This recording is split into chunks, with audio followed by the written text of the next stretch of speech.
La pollution n'est pas seulement extérieure dans la rue, émanation d'échappements et autres cheminées d'usines, elle est aussi à l'intérieur de nos maisons, sur nos murs et surtout dans nos placards, des polluants invisibles dont l'accumulation est peut être dangereuse pour la santé. Explication avec Dominique Parmentier. Les normes anti-pollution ont évolué dans le secteur du bâtiment.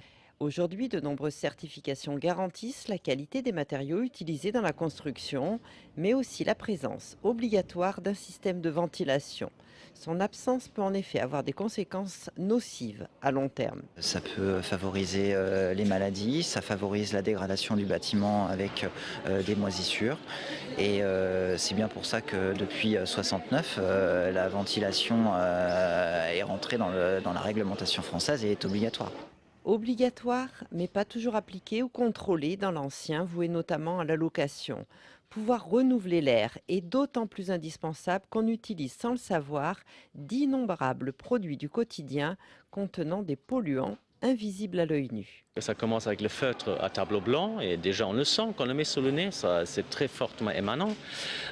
Et après on a les produits d'entretien qui sont très émanants. Le produit, beaucoup de désodorisants qui sont soi-disant purifiants et qui amènent une odeur dans l'air. Et c'est l'accumulation de tous ces polluants qui peut être dangereuse pour la santé.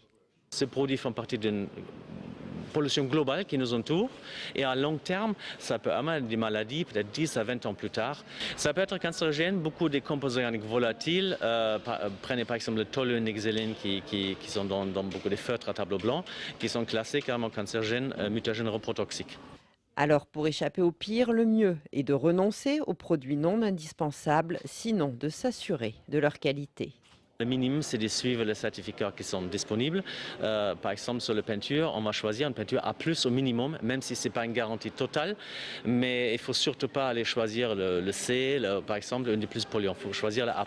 Si vous avez notre logo avec un écolabel européen en plus, c'est un avantage parce que comme ça, vous avez déjà plusieurs certifications qui certifient que le produit a un impact réduit sur la santé. Et toujours aérer son intérieur, au minimum 15 minutes, 2 fois par jour. Surtout si vous n'avez pas de VMC. La Chambre des métiers